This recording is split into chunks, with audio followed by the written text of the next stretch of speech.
Alright, now in the cytoplasm, there are all kinds of cyto or cell organelles. So the first one we're going to focus on is the nucleus.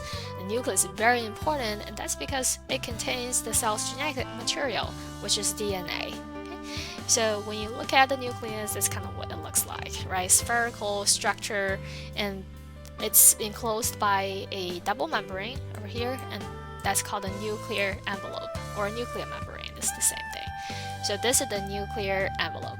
And in the nuclear envelope, you probably noticed there are these little pores, openings, right? So the nuclear pores allow things to pass through the nuclear envelope to kind of go in and out of the nucleus.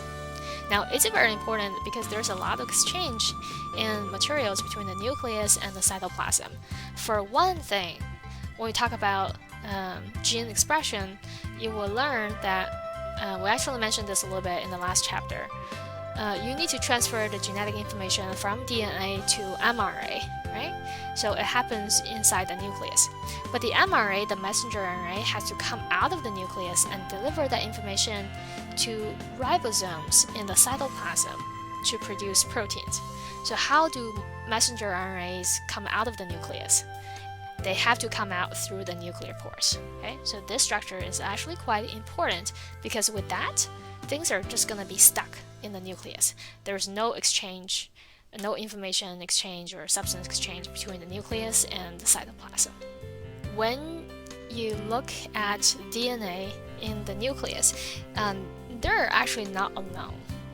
They actually form a more complex structure with the proteins, which we call the histone proteins. So what you actually see, let's assume you're inside the nucleus, what you can see is actually a complex called chromatin.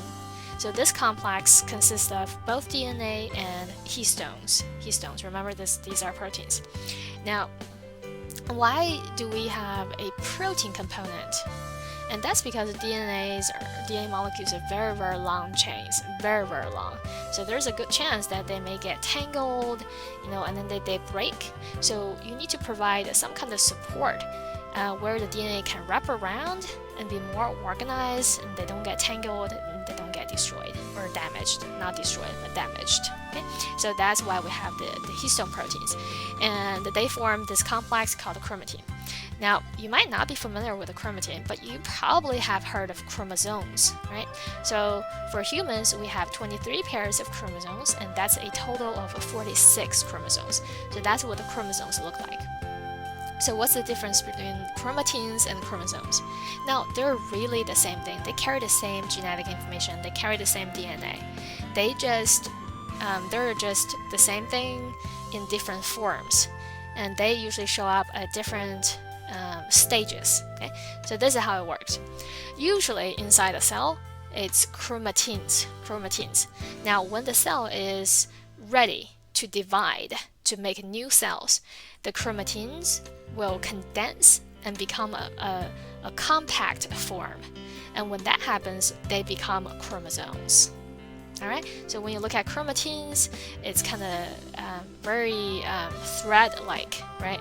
But when you look at chromosomes, you see all the threads have been really compacted, condensed. So that's chromosomes. So they're really the same thing, but just in different forms. In prokaryotes, the DNA is organized in one circular chromosome. Okay, so if I had to draw, it's just like one circular chromosome.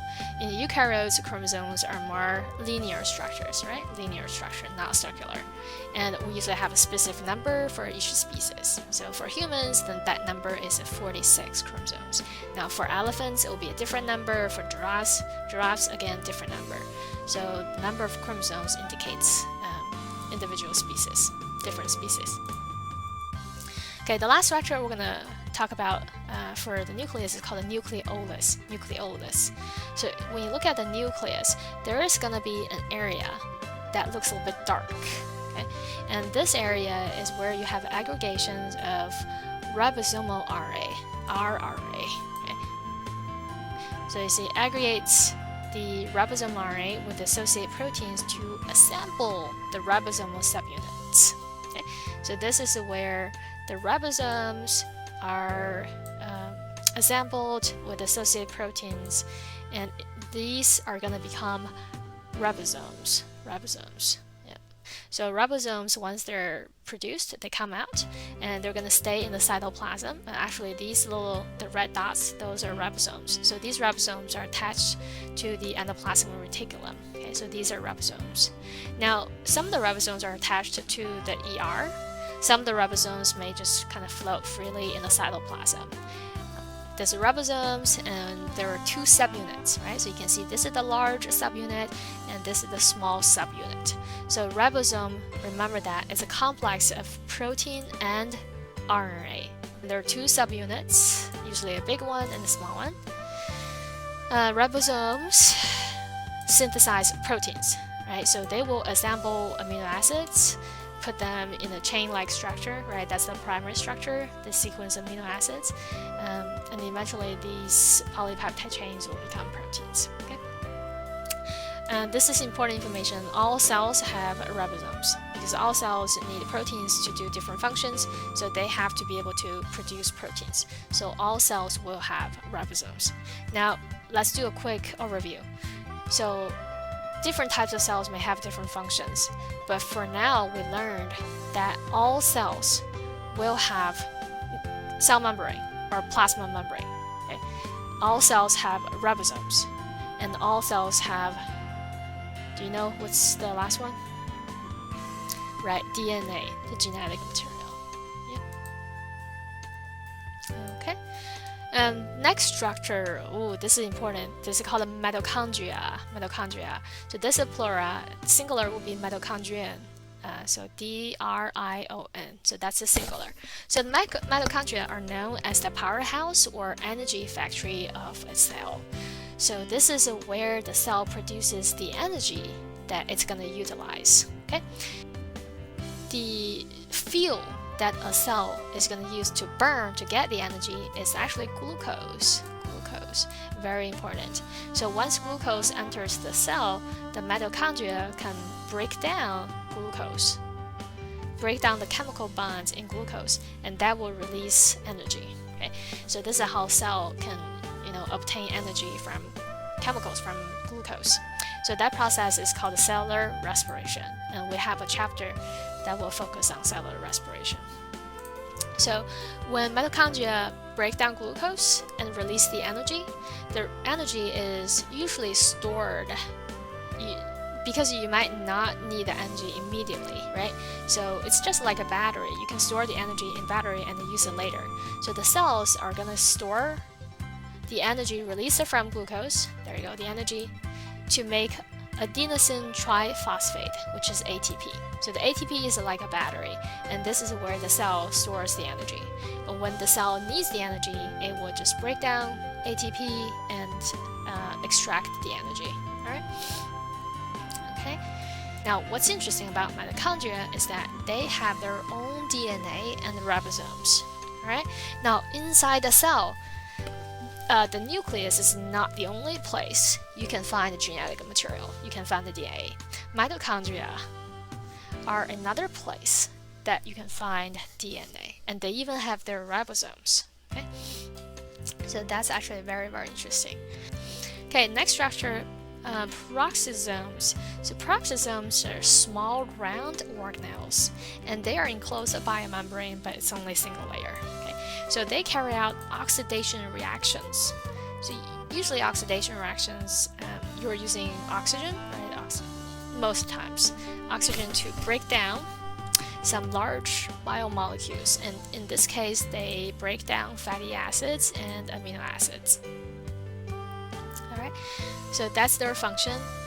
Because a lot of times you have these fatty acids, amino acids, they're waste, you don't need them, so you want to break them down, right? Get rid of them and then recycle the different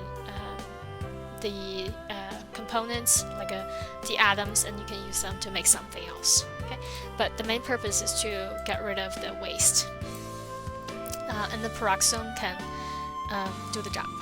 So they're kind of like a garbage cleaner, or something similar. Peroxisomes can also detoxify many toxicants. And so, for example, when you drink alcohol, it will be absorbed into your bloodstream, and when it goes through your liver, the liver cells will try to break down alcohol so that it doesn't, it doesn't get or have a toxic impact on other cells. So it's going to be the peroxisomes in liver cells that break down alcohol and detoxify. Okay. A lot of these oxidation reactions will generate a toxic byproduct. Okay, so it is hydrogen peroxide. It's very toxic. So you don't want this to accumulate in the cell to damage the cell. So the enzymes in peroxisomes can safely break down hydrogen peroxide to oxygen and water. So two main functions for a peroxisome. First of all, break down fatty acids and amino acids, right? Get rid of waste. Second, detoxify, right? For example, break down alcohol, break down hydrogen peroxide.